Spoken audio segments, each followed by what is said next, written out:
I'm Tara. I'm Ryan. We love Disney movies. So we decided to watch them all, from Snow White to Frozen 2 and beyond. Each episode will watch a different Walt Disney Animated Studios film and tell you all about it. Did we like it? Does it hold up? Who's our favorite hero? Or villain. We'll give you history and fun facts about each movie. And sometimes we'll invite our friends to watch along with us. So put on your tiara or your evil crown and join us on our adventure. This is Tara and Ryan's Princess Diaries. Hello, listeners, and welcome to another MiniTale where we strive to keep it under 45 minutes. And today we are talking about 1994's, I believe it's called Rudyard Kipling's The Jungle Book, or maybe just also known as The Jungle Book. Kind of the forgotten live action, not even a remake because it's so different from the story. Different. Yeah, it follows somewhat of the same story of a boy growing up in the jungle, but then it has some sidetracks reminiscent of Tarzan and other stories like that. We're not sure if you guys can hear this, but there might be a certain jungle animal making noises in the background as our dog lady, a mysterious pit bull, as our dog is asleep in the background and sometimes snores. This came out Christmas Day, 1994. And it was kind of considered the first live action remake, even though, like we said, it's so different.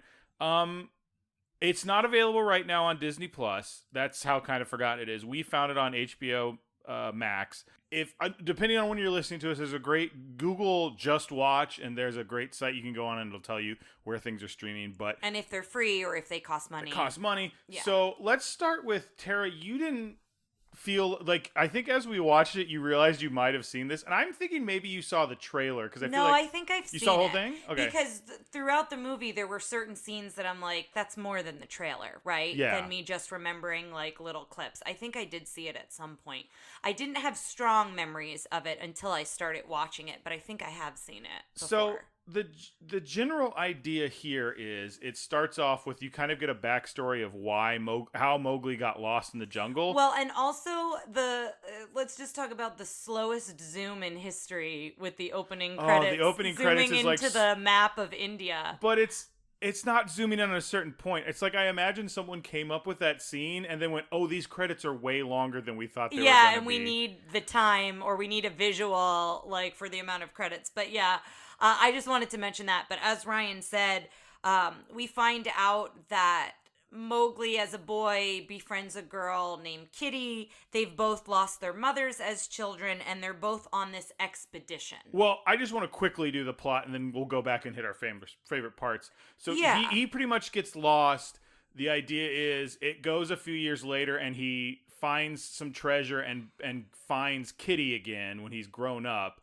And his whole thing is reintegrating into the world of man. And Kitty is marrying Carrie Elwes from Princess Bride, and he's the worst bad guy of all time. He's a great bad guy. And so he uses the fact that Mowgli loves Kitty to get Mowgli to lead him to King Louis's gold and through the jungle. That's pretty much the overarching idea, like. It's much different from the story we know from, I think, the book and from the 1967 movie. Yeah, and I think that there are similarities, and then there are obviously great differences as well. Now, I want to say one thing before we kind of get started going down this thing. You and I talked about this where I said you're going to be kind of, after you've seen this, you're going to get some similarities between this director's other movies. It's written and directed by Stephen Sommers, who wrote and directed The Mummy with Brendan Fraser. Have you seen The Mummy? No. Oh, listeners, we'll be right back. We're going to stop and watch The Mummy.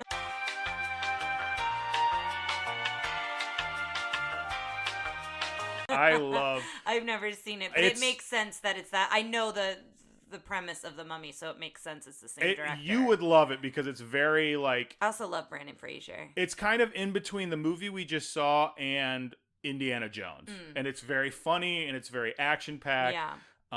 Yeah. So we haven't really in the past MiniTales gone and done like beat by beat.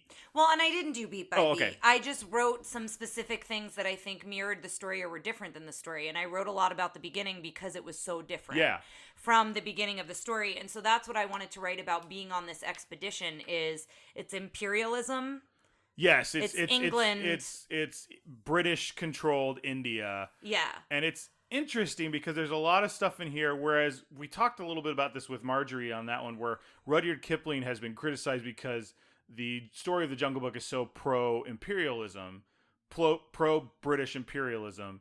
And this movie seemed to be very, not necessarily anti, because there were a lot of British but very that were much good. Like it should be separate. They shouldn't be adopting the culture of those that they're invading, and they should stay out of the jungle. Like, it very much was drawing that line. It was more of a naturalist, but not even that. When there's a scene where Mowgli is trying to escape the soldiers and they're firing at him, and he's running through like the Indian marketplace, and every chance they get, you see just a regular Indian. There's a one guy carrying the plate of like little round fruit, and he looks at Mowgli and he looks at the soldiers are chasing him. And for like no reason whatsoever, just throws all the fruit. Like, not for no reason, goes, oh, this guy must be on my side because the British. And he just throws them all down and trips them up. Well, and it's evident that the British, I don't want to say beat on them, but like push them around and are bullies to them. Like, they push the one guy into the wall during this chase scene. And I think it's evident that if you have brown skin, you are not liked by the British, essentially. Like, I don't know how else to, like, say that. Yeah. But that they make that very clear in this movie. Yes. I want to point out one thing before we go on. Jason Scott Lee, who plays Mowgli, not brown-skinned, a person of Chinese and Hawaiian descent playing Mowgli, which I thought he did a fantastic job, but he was a great character, and I mean, kudos to them to hiring a minority actor. It just felt a little out of place because it wasn't the correct minority. Yeah. But he was great. Yeah, he was fantastic, and his love interest, Kitty, played by Lena Headey, or is it Headey or Headley? I think it's Headley, but I could be wrong. But yes, from Game of Thrones, Cersei from Game of Thrones. She's much sweeter in this. Oh, she's also like 21. She's also, I love how independent they wrote her character. I think for the early 90s, as well as the time period it was set in, her character is so fiercely independent, and she's so curious of the jungle, and that's where it gets a Tarzan feel. She has a very Jane feel to her of like wanting to explore the jungle, and she's weary and nervous of the animals, but then, you know, as she meets Mowgli and realizes that it is Mowgli from when she was younger, the other thing is he doesn't talk. So he was learning to speak and talking before he gets lost. And essentially what happens is Shere Khan, what I found interesting is we're introduced to Shere Khan like in the first 2 or 3 minutes of the film. Yes. So we're introduced to him, you hear him, they've set up camp in this expedition, and you hear Shere Khan, and all of the locals who are part of this expedition are like, oh, that's Shere Khan, and there's whispers, and there's like, we gotta get out of here, like, he hunts us.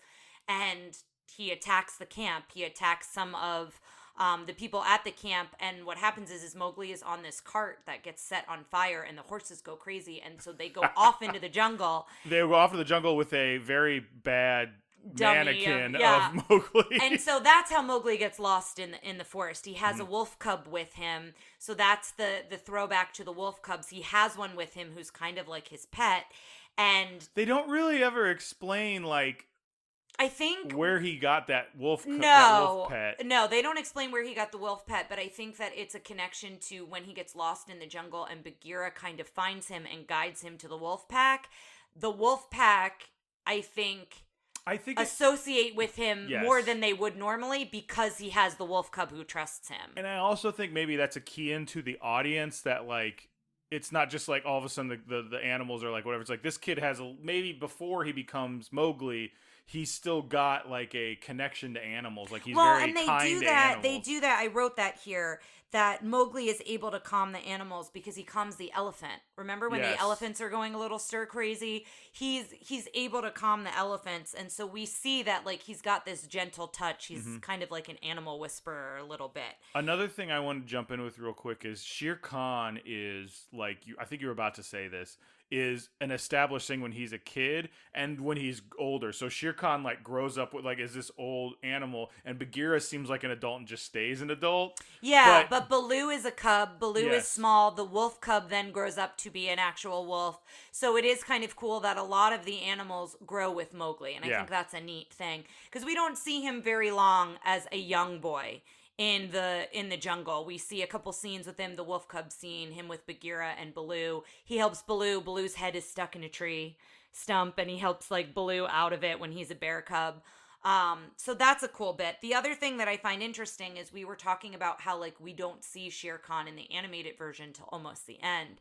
And here we see Shere Khan in the beginning and then we see them at the end. But the other thing they establish early on is that there are several people on the expedition that Shere Khan is hunting specifically because they broke the jungle law. And the jungle law is killing more than you can eat. So if you're killing for sport, and that comes back into play later on. Basically, as Ryan said, when they're going to Monkey City to get all the treasure, King Louis's gold, in this forgotten city, it's, what's his name? The bad guy. Carrie Elwes? Yeah. I don't know what his actual name is. I don't know what the I was character looking for name. his name. Like Carrie Elwes. So I can find that. I'm on IMDb. He's basically taking Kitty. Boone. Do you remember him? I can remember Wilkins. I can remember Harley. I can't remember Boone. He's basically taking Kitty hostage, and with the point that she will be bait, so Mowgli will come find them and then lead them to the treasure. And that's where it kind of comes back into play, like who's hunting who, and about the whole like more than you can eat. So that's kind of a through line about, you know, respecting the jungle. And Mowgli, when he becomes more of a man, when they teach him how to properly eat and dress and teach him to talk and language and all of these different things, you find out that Mowgli doesn't feel like he's a man and doesn't want to be a man, but he also doesn't feel like he belongs in the jungle. And he has like this kind of back and forth a little bit. And I like how they did that. And there are a lot of really fun scenes of him learning. Tara was legitimately laughing. Like there are a lot of really good bits. They wrote it really well, I think. All of those scenes. It's fun, and he becomes very charming. Like even before he learns to speak, there's a part. So the way he reconnects with Kitty is they run into each other in the jungle, and then Baloo pops up, and she's like, "Save me!" And he's like, "Okay." Like he play fights with Baloo, but she doesn't know that. She goes, "You'll be killed," and he looks at her really nervous. And he looks back at Baloo and kind of like laughs, and then he's just kind of wrestling with Baloo. And the other thing is too, when he's a boy, he gives her this flower and then puts his lips out to kiss her. He sees his dad doing that to somebody, and that's how he gets the idea. You give it becomes a through line. Yeah, and so he gives her this flower, and she gives him a bracelet, which we find out was her mother's, who had passed away. And so that's how she eventually knows that it's Mowgli. Is eventually he follows her back to the city, back to where she's staying, and he sneaks in, and he winds up burning himself because he doesn't really know what fire is, and that's how he finds out it's gonna hurt him. And she's putting like a lotion or balm or something on it to soothe it, and that's when she sees the bracelet. But that's also where we hear him purr. So during this whole movie, like purr like a cat. Yes. When Mowgli like screams or does stuff, they kind of put in animal noises, which was kind of cool. He's kind of like a superhero. He's like weirdly like talks to animals. And I like that when he's fighting and before he learns how to speak English, he's using his animal language because that's all he knows. So like when they capture him, after they find him in her room, they capture him and put him in a cell, he makes a lot of monkey noises, like a lot of very vulnerable noises and things like that as they're trying to get information from him. Because essentially what happens is he stumbles on King Louis's treasure accidentally. The monkey steals his bracelet when he's asleep. And that's a similar thing where the smaller monkeys lead him to King Louis. Yeah. So that's a similar thing. And King Louis, the orangutan, was fantastic. Well, okay, before we get into that, there's a couple things I want to bring up, and that we're gonna we were gonna dedicate a decent amount of this podcast to King Louis. Okay, because he's great. So first off, one thing that was interesting was this was intended to be an independent production, and then Disney came in and financed it, so it went from about $18 million budget to $30 million budget. Oh wow! And then it made, just so you know, this was a success. Does that account for using a lot of live animals? Yes, because this live action film required the use of over 200 trained animals, including 50 tigers. Oh my goodness. So I don't know that there were 50 shots of tigers. For just Shere Khan as that's one the only individual tiger in there. Yeah, that's crazy. I just think there's so many good animals in this. Like I love the bears that play Baloo. Like they do a good job. This came out the year before Babe. So like the idea of like CGI talking animals, like having like real animals get like their mouths moving, hadn't really happened yet. Well, and even 101 Dalmatians, they didn't have the animals talk. Yeah, but okay. So that they took that out of here, but I think they did such a good job with all the animals getting cuts to really give them a personality. Yes, I agree. And like a presence. And I think they did that with 101 Dalmatians. I think this almost did it better because you had King Louis. You had an orangutan who I think you could really see the personality of that orangutan. So according to this, a couple things. There's going back to Shere Khan, the Stephen Sommers apparently started studying tigers and decided to change the script so Shere Khan wasn't like an antagonist. It was more of a force of nature because he thought tigers were so beautiful and didn't feel the need to do them. Well, but the other thing I was going to say is he wrote specifically. He goes the best animal to work with was King Louis, and King Louis. They did a lot of filming on location. I think in India, but not exactly sure. I'll have to look that up again. But King Louis, because of they couldn't bring him to India because of laws of what animals could come in and through customs. So they had to do all his stuff primarily somewhere else. And I don't. There's not a lot of Mowgli's not with him a lot because it's just filming him like on a soundstage. Yeah. And the director was said something where he's like, I could have filmed twice as much on him. That's just really the cool. most delightful part of filming was filming that orangutan. To go back to Shere Khan for a minute, is something that we noticed that we really appreciated, that Shere Khan is really the protector of the jungle, whereas like Shere Khan in the Disney version is more of a threat to everyone, like animals in the jungle as well as otherwise. I think the animals are a little fearful in Shere Khan in this, but it's more of going back to breaking the jungle law. Like man is in his jungle and they've broken the law. And the end of the movie is Mowgli coming face to face with Shere Khan, not afraid, like in the Disney version when he's not afraid when he first meets him. And Shere Khan having respect for that. Yeah. And Shere Khan, he translates to Kitty and he says he sees me as an equal or I forget what he says. He doesn't see me as a man. Yes. He sees me as a creature of the jungle. As a creature, that's what it is. I was trying to think of the word he uses. And so I think that that's a really cool way to have written Shere Khan's character because you're still afraid of him. Like when he comes and he attacks people, and when they take her hostage and there's a group of 4 or 5 people along with Robin Hood Men in Tights. I cannot remember his name. Elwes. Elwes. I'm not exactly sure how to pronounce it, but so when they take her hostage, one by one they get picked off in the jungle, and essentially that's what Mowgli says, is if you can survive the jungle. So it's not Mowgli's going to kill all of them. It's, there are a lot of things you need to be afraid of in the jungle. Now Mowgli does the one guy on the cliff, although that guy was coming after him, but yeah, so I found those things interesting. But let's talk about the horrific deaths of the bad guys. Like near the last third of this movie. Yeah, so quicksand. Well, so near the last third of this movie when they're trying to get to Monkey City. It's not Monkey Island. Yeah, Monkey City. This is the first time we start seeing people die, and it's a pretty. There's a lot of gunplay. It's a PG-13. Well, and he is a very chauvinistic. Are we Boone? Yeah. Boone is He's a chauvinist. Very Harley, who's one of his henchmen, is pretty racist. Intense as well, yeah.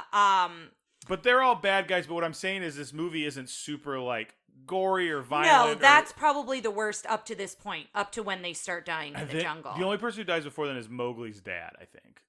Yeah, well, and when the people are attacked in the camp, there's more people by Shere Khan. There are several people who die. Are there? Okay, I just remember they kind of because he goes after the ones Neill, who shot. He goes after the ones who, and Mowgli's dad is trying to protect people from Shere Khan, and I think that's what happens to him. We've forgotten to mention that Sam Neill is Kitty's father. This Sam Neill from Jurassic Park. He's also the narrator, so he's the kind of the through story to guide the narration. I forgot what my point. Whoa, first guy goes down in quicksand, which is pretty horrific to watch. Yeah. The next guy gets thrown off a waterfall cliff because he has a boulder going after Mowgli. Then the next 2 guys, there's this one guy Wilkins, who's very jittery and nervous. Played by Jason Flemyng in his first film role. Jason Flemyng from Snatch and I think some other He's in a bunch of stuff. And he plays a very comedic role that I think is much needed in the group of bad guys. And so he accidentally shoots one of the other guys in the leg, and then he gets mauled by Shere Khan. So he actually has kind of an intense death. And then the guy he shoots winds up being buried alive in Monkey City. We wind up seeing like a weird Indiana booby trap situation. Yeah.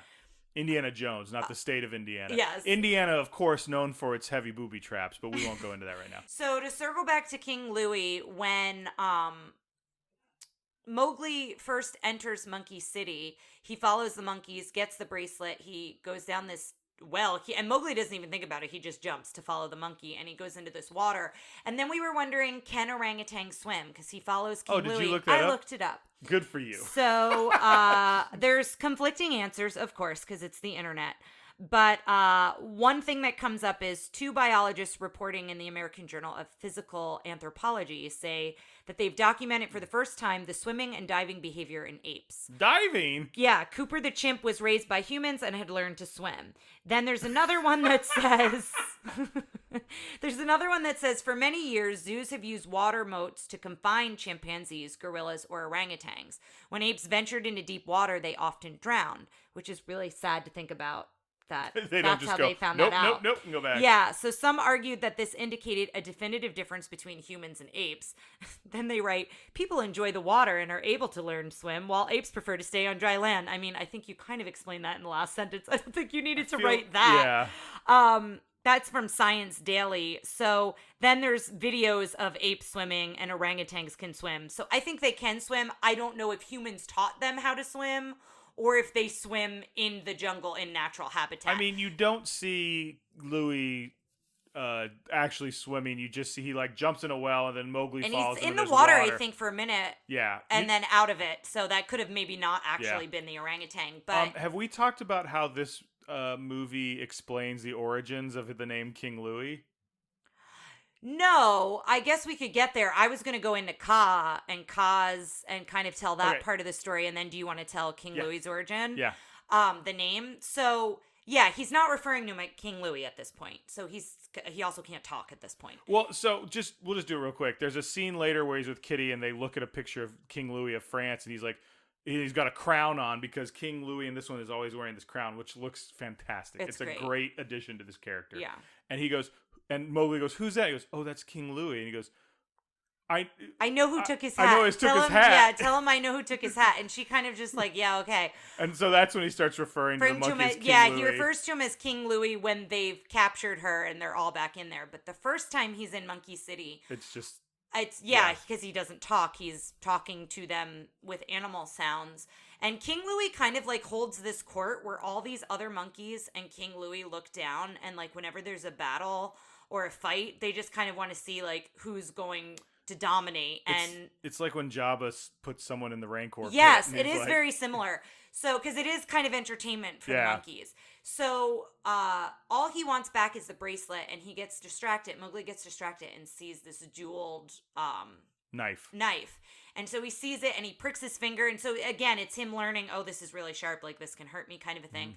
And so he takes it, and then we don't see Ka, but we see like movement in the coins. It's a really great way that they, similar to in Pete's Dragon, where they make Pete feel big and feel like he's there when he's not, right? Well, you know what it looks like? It looks like in the best movie ever made, Tremors, when the dirt moves. When the thing was is a similar. It's gold and riches, and it was. And then you see Ka. And it's a pretty intense fight. Like, Mowgli gets knocked into the water. He starts wrapping around him. And Mowgli. Yeah, because I was going to say Mowgli knifes, and Nogli is what came out. I just like the idea of, like, if you're either Team Mowgli or Team Nogli. You're like, yeah, boo. like, no. I am Team Mowgli in this one. But Mowgli stabs him a couple times with the knife, and he kind of slinks off into the water. And so you're not really sure if he's alive or dead. Spoiler, he comes back. Ka not mentioned by name, and the only fake animal. I mean, there's probably other scenes with some fakes, but he's the only. Very clearly he's fake. Yeah, there's no shot of a real snake in there. It's all puppets or CGI or something else. So the CGI pretty bad, but also it's also dated when you think about it, so that's part of it. But so that's kind of what happens there. And then when they go back, again, and everyone else has been killed, and Boone's the only one left. Again, King Louis is like holding this court, and they're seeing who's going to survive, and it's Mowgli against Boone, and Mowgli winds up getting Boone to where he could kill him, and he throws the knife down because that's not Mowgli's nature, and he goes to Kitty because she had been knocked out when she fell down the well, so he wanted to go to see if she was okay. And Boone gets, instead of like helping or fighting back or whatever, he gets a backpack full of riches. Yes, and it's that very not iconic, but the stereotype of like, oh my god, all these riches, you, like, blah, blah, well, blah. and obsessed with gold, right? So many people have come to a demise in so many different kinds of treasure movies because they're obsessed with the gold, or like Indiana Jones with, which chalice to pick, right? Throw me the idol, I'll throw you the whip. Yeah, so it's like that kind of a thing. So he gets obsessed with that, and Mowgli hears all the monkeys. The monkeys start going crazy again, and that's what they did. That's what they did when Kaa came the first time, right? The monkeys go crazy, and then they get silent. And then they get silent. So now, that's what I'm talking about. They go crazy because they alert Mowgli because Kitty wants to take one thing. She just wants something of treasure. And he goes, nothing good comes of this treasure. Or people die from this treasure. And they leave. And then the monkeys are silent. And that's a really, powerful moment. And that's what I'm talking about giving, through editing, through the writing, through everything else, giving these voiceless animals like a very entertaining and narrative presence. Like, they aren't just like, it's a movie with a bunch of animals in the background. Like, they, without saying like, I'm King Louis, or being able to talk or anything. Yeah, and the same with Kaa, because we saw the scene earlier, we knew what was happening when they all got silent like that. And essentially that's his demise, is he has this backpack full of treasure on. He falls into the water. He sinks because he's weighted down. He can't get it off, and Kaa gets him. That's one of the coolest death scenes, because it's like he floats down and he can't get it off, and he starts looking around him, and you see all these other skeletons that are like covered in jewels and stuff. Like, they've like the same thing has happened to them. And then it's Kaa's really cheesy face, and he's like, and bubbles come out. But the other thing that we have not mentioned, who we absolutely loved, was the Doctor. Oh yeah, John Cleese is also in this movie. And it's a pretty interesting cast for a forgotten movie. And he's a really great character, and we're kind of introduced to him in the beginning in the caravan, in the expedition. When the camp's being attacked by Shere Khan, before then he's walking around in like a knighting gown with the cap. Yeah. And then this part's supposed to have some weight where he's like establishing that Mowgli's dad has died, but he's still. I'm like, the director should have been like, take off the cap, because he's dressed like Scrooge being visited by the ghost, and he's like looks up and he's like shakes his head no, like real solemnly. It's like, but the tassel is still there. But we're more introduced to him again when we see Kitty as older. She's with a bunch of women, and they're doing a drawing class out in nature. And so he's walking them all around, and that's where she first meets Mowgli. She goes across the bridge that they say to beware, don't go across, because then you're in the jungle, essentially. But he plays a really pivotal role, and I like his relationship with Kitty, because when Kitty realizes it's Mowgli, she doesn't go to her father first. We find out she goes to the doctor first. Yes. Because then when she goes to her father, the doctor's there to kind of encourage her to be like, this is a scientific discovery. Yeah, like, tell him what we want to do, and I'll be here. And the father, there's a lot of comedic bits here where the father's like, oh, so you thought of this spontaneously, did you? And she's like, yes, we did. And then they're saying the same thing at the same time. Like, or they're like, we've established a place in the garden for him to stay. Yes, yeah, like, it's very much, they're in cahoots about it. But he plays I think he plays a fantastic role, both comedic and otherwise. Like, when they're teaching Mowgli, and Mowgli does the shadow puppets, and then when they're doing the slides, and then like the roles reverse and Mowgli's teaching them.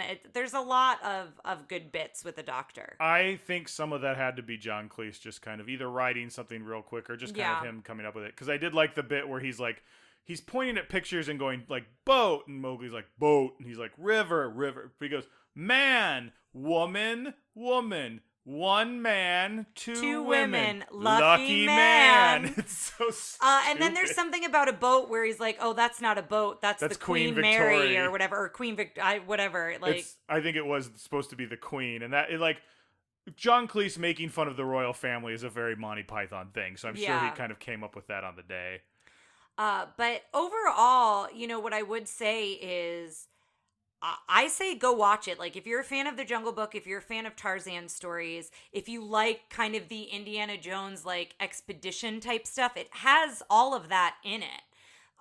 We both really enjoyed it, and I would say, no, it's not a, like, must watch, go out and see it immediately, but I think you will enjoy it if you like those things.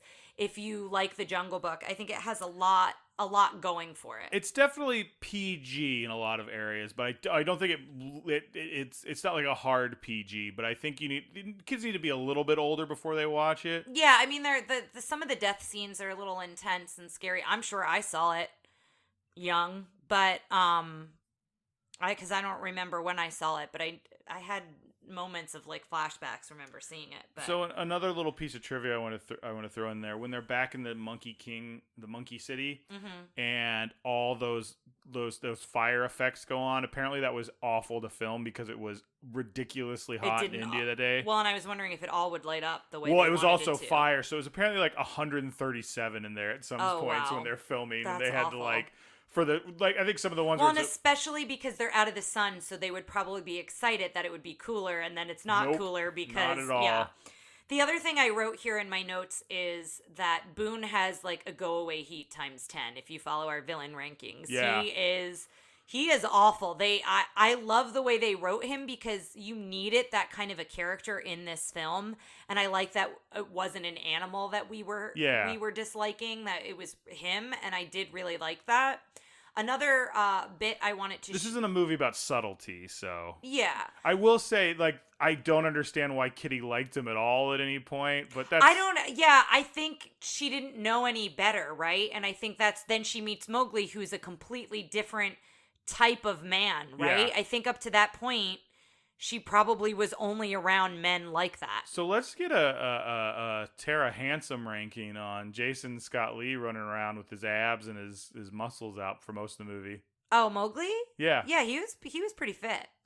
I don't know, like, I wasn't like, oh, hey, Mowgli, but like, yeah, he was very handsome. He's easy on the eyes with his abs. But the other thing I would say too, to totally change the subject, you kind of threw me off guard with that one. Sorry. But the other thing I wanted to share was at the end, the father comes back in to narrate. And I was taking a drink, and Ryan... He goes, and that is the tale. And I go, of why I never see my daughter anymore. She lives in the jungle now, and I have to crawl through the foliage to find her. And Ryan does this whole bit, and I had to run to the bathroom to spit it out because I was laughing so hard I could not actually swallow, and I was afraid I was going to have a spit take. When you say that now, like, I don't think, like, no one listening to this is, like, clutching for their drink, but it was just the perfect timing of... Yes, it was the timing of when somebody says something really funny when you've taken a drink, and that I think a lot of people can relate to. That's why I wanted to share it. But overall, yeah, I really enjoyed it. Do we have anything else we want to cover on this? We're done a little early. Not because we're done a little early, that might feel like we didn't think it was a good movie, but I definitely think... No, I mean, we didn't cover it beat by beat. There's a lot of things in it that, like, I really like that the doctor saves Baloo. Like, I really, Oh, yeah. Okay, so for all you animal lovers out there, there's a part where Baloo gets shot. And you think he's much just like the Disney movie version. Yeah, and then the doctor comes to the rescue because Mowgli saves the doctor's life, and he's like, now I need you to do me a favor. That's like an actual scene with a bear and John Cleese, and when he goes, oh, you're such a good patient. And yes, he, like, rubs his head, and I'm like, because there are parts where it's clear, like, this is 94, so, like, there's parts where the split screen technology is very obvious and they're not the same shot, but there's other ones. There's also parts where it's definitely a stunt person, like when that bad guy gets attacked by Shere Khan. That's someone human. Wrestling with that's somebody doing some of those scenes, and then you have the actors with some of the animals some of the time. Is a much harder scene to watch after the summer of Tiger King. Like, it's hard to watch that. But yeah, like I said, I love the doctor's role in this, and I think Dr. Plumford, I think was his name. I think by not covering it beat by beat, with a lot of these mini tales, it also encourages you to go watch it because you know what I mean? I kind of like that we're not doing the same exact format as we do for the regular episodes, because a lot of the regular episodes are nostalgic movies. Yeah. So they're movies that when we describe them, even if you haven't seen them in years, you can picture what we're talking about. With these, I kind of want you as a listener to get excited for it and go watch it. And I think if you like this kind of like, I feel like there are a lot of 90s kind of action adventure Disney movies. Like we watched The Three Musketeers, which didn't hold up as well for me. Yeah. I loved it growing up. Yeah, and but this kind of, if you have a nostalgia for that, I think you're going to enjoy this and one. like I said, if you're into the Tarzan type stories, if you're into the Jungle Book, because there are a lot of similarities, even though there are differences as well, and kind of picking up on that. As well as, I mentioned it earlier too, Indiana Jones, like having that expedition type of a thing. If you like The Mummy and you like kind of that 90s Disney nostalgia, I guarantee you're going to like this movie. Two things I wanted to bring up first, because talking about Tarzan, I'm really actually glad we watched this one before we did Tarzan, because I'm very interested to compare the two. Like the story of Tarzan, and just be like, how much did this movie derive from the story of Tarzan?